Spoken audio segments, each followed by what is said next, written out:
Problem 5. When a glass rod is rubbed with a silk cloth, charges appear on both. A similar phenomena is observed with many other pairs of bodies. Explain how this observation is consistent with the law of conservation of charge.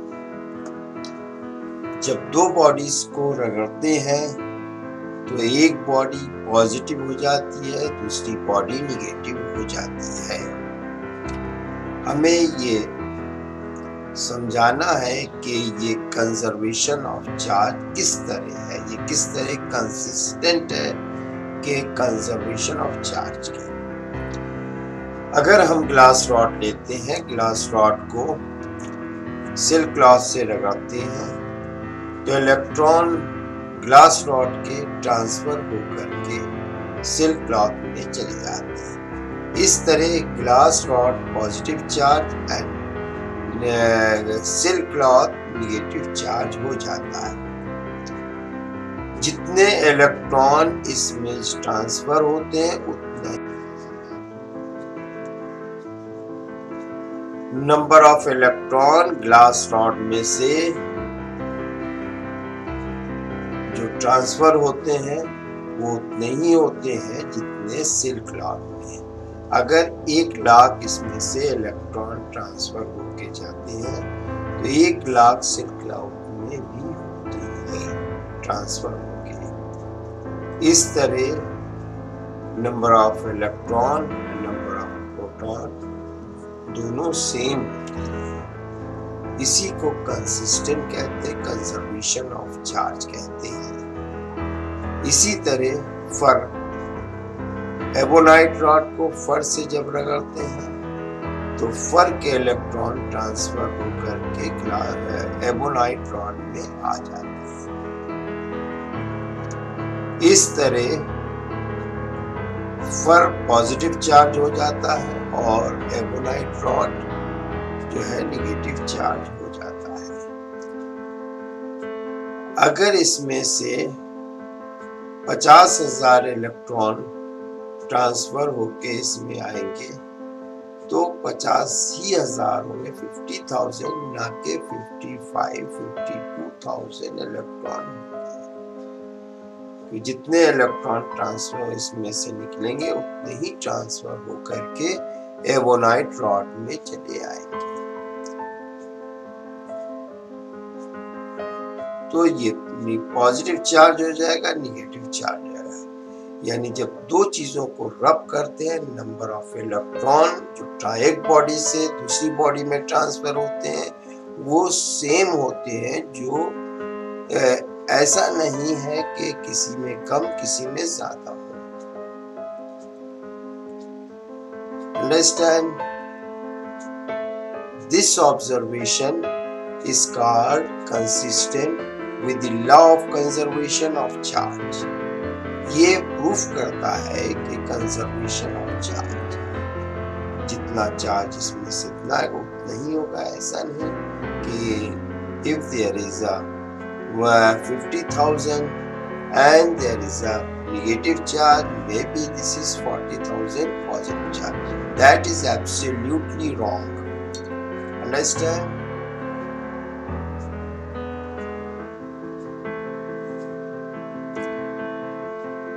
Four-point charges QA 2 microcoulomb, QB -5 microcoulomb, QC is equal to 2 microcoulomb and QD is equal to 5 microcoulomb are located at the corner of a square ABCD of side 10 centimeter. What is the force on a charge of 1 microcoulomb placed at the center of the square? 10 centimetre side के एक square पे चारों corner पर QA 2 microcoulomb charge, QB -5 microcoulomb charge, QC +2 microcoulomb charge and at D, QD is equal to -5 microcoulomb charge है। इसके centre पर, square के centre पे there is a 1 microcoulomb charge. What will be the resultant force?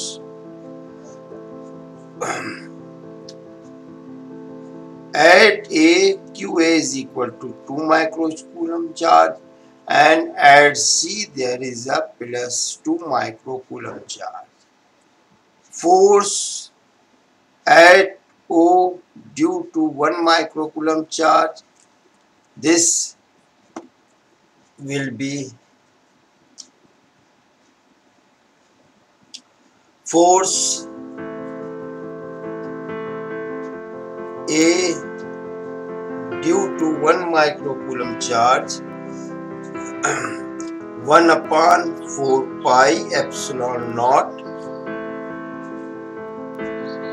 2 into 10 की power -6 into 1 into 10 की power -6 coulomb charge.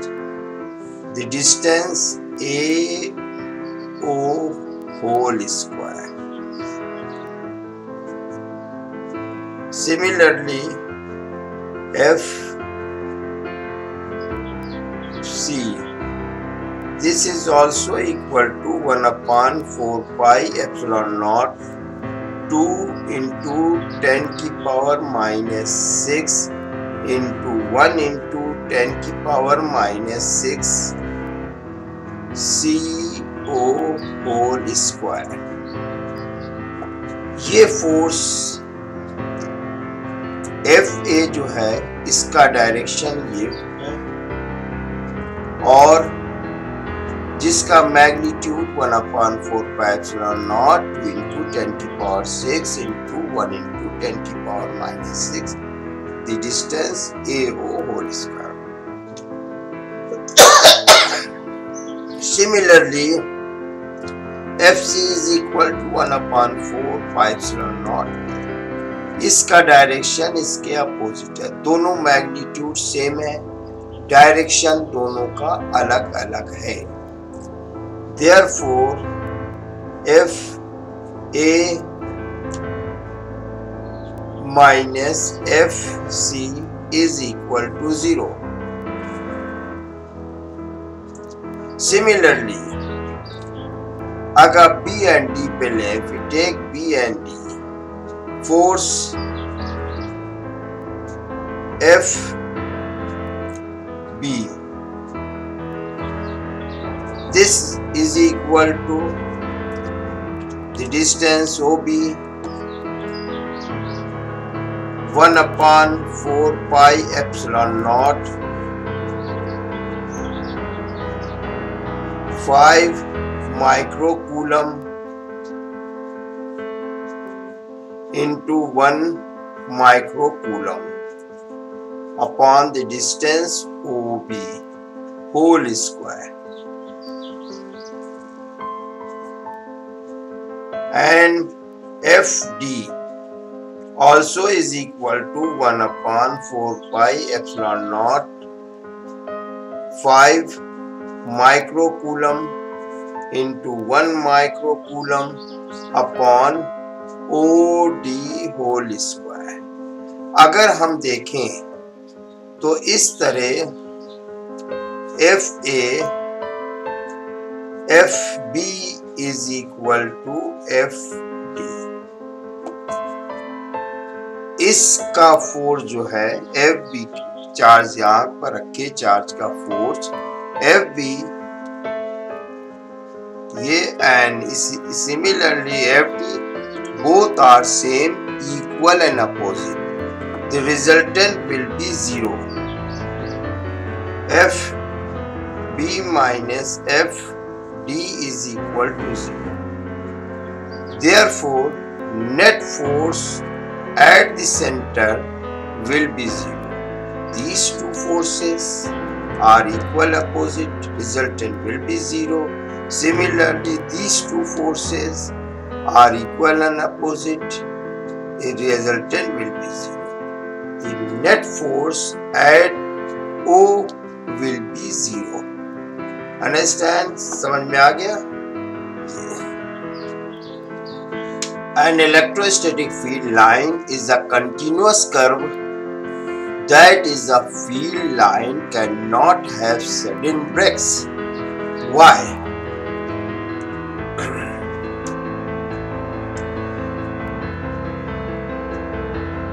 Electrostatic lines of force जो होती हैं वो कंटिन्यूअस कर्व होती हैं और कहीं पर ब्रेक नहीं होती है।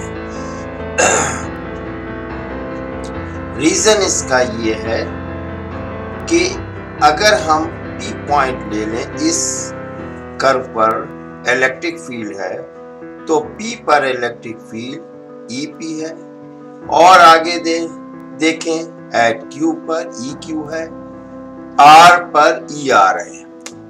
इलेक्ट्रिक फील्ड जो है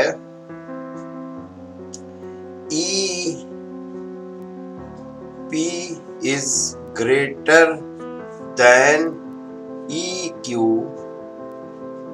is greater than ER। ये फील्ड ग्रेटर होती है। सबसे ज्यादा जब स्टार्ट होती है पॉजिटिव चार्ज से तो EP स्ट्रांग होती है, जैसे जैसे दूर जाती जाती है इलेक्ट्रिक फील्ड वीक होती जाती है। लेकिन ये बेंड हो जाए या कंटिन्यूअस स्ट्रेट लाइन में हो, ये कहीं से ब्रेक नहीं होती है।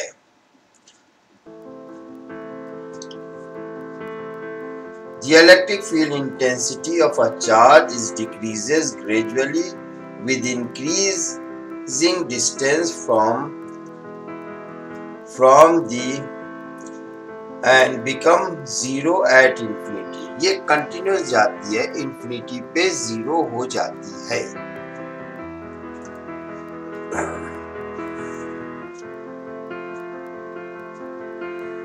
इसलिए ये कहीं पर भी ब्रेक नहीं होती है।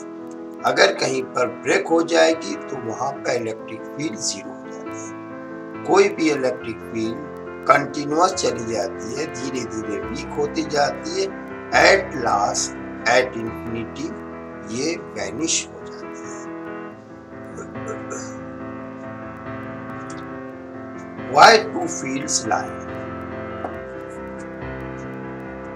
Explain why two fields line never cross each other at any point.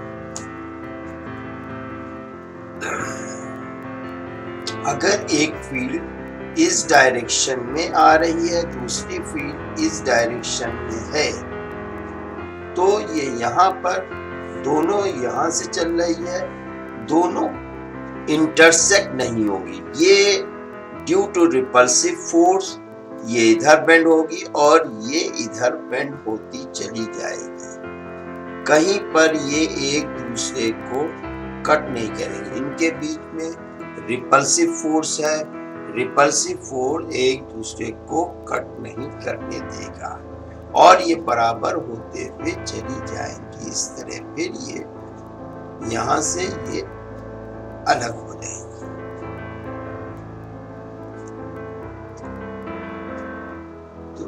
तो कभी भी दो इलेक्ट्रिक लाइन, दो या दो से ज्यादा एक दूसरे को इंटरसेक्ट नहीं करती है, इस तरह इंटरसेक्ट नहीं करती है।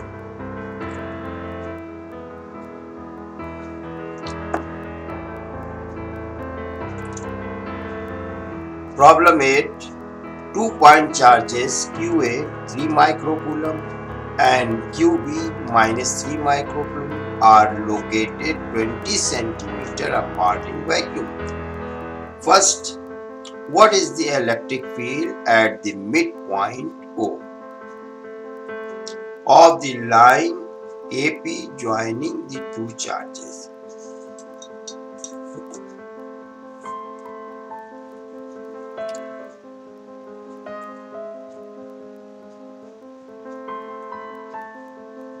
यहाँ पर एक चार्ज +3 माइक्रोकूलम, दूसरा चार्ज -3 माइक्रोकूलम है। The distance AO is equal to OB is equal to 0.1 meter. Electric field EA at E पर is equal to 1/4 pi epsilon naught charge QA OA whole square. Value रखने पर 9 into 10 की power 9 newton metre square per coulomb square and charge 3 into 10 की power -6 microcoulomb. Distance between AO is equal to 0.1 square.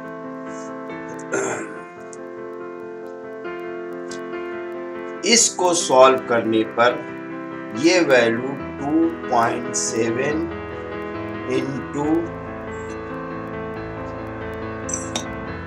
Into 10 की power 6 newton per coulomb along AO direction along AO direction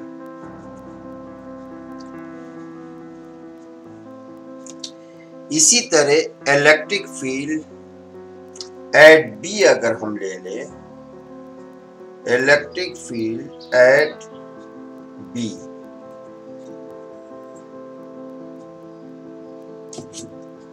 ये भी value 1/4 pi epsilon naught Q B और direction O B whole square. ये भी value हमारी वही होगी is equal to 9 into 10 की पावर 9 चार्ज 3 इंटू 10 की power -6 upon 0.1 metre whole square. This is also is equal to 2.7 into 10 की power 6 newton per coulomb along OB direction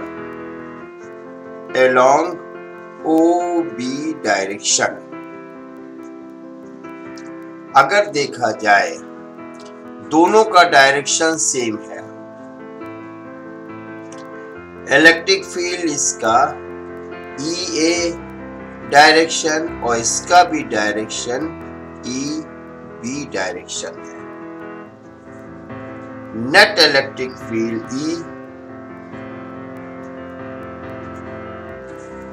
E is equal to EA plus EB. This is equal to 2.7 into 10 की power 6 plus 2.7 into 10 की power 6 newton per coulomb. That is equal to 5.4 into 10 की power 6 newton per coulomb. दोनों का direction जो है same रहेगा, दोनों को सम कर देंगे।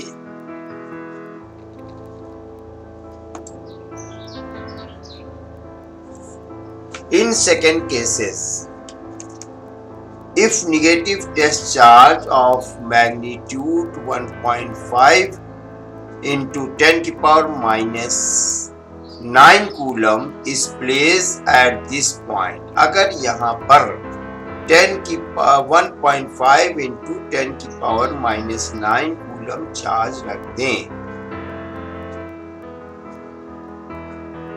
क्या what is the force experience, क्या फोर्स एक्सपीरियंस करेगा।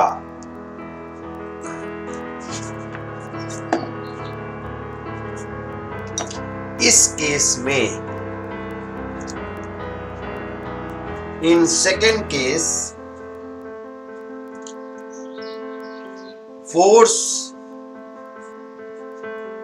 is equal to QE.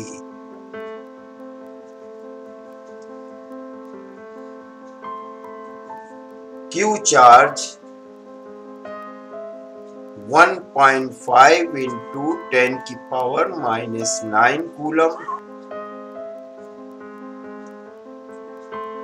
1.5 into 10 की power 9 minus 9 coulomb into 5.4 into 10 की power 6 newton per coulomb.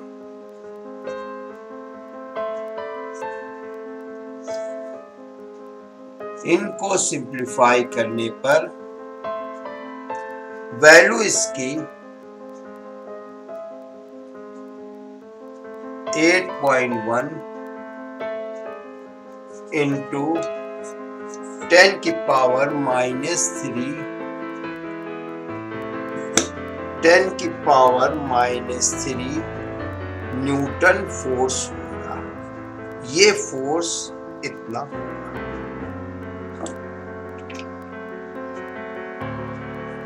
Understand, ये फोर्स अगर बीच में एक पॉजिटिव चार्ज 1.5 इंटू 10 की पावर -9 कूलम रख देते हैं। ओके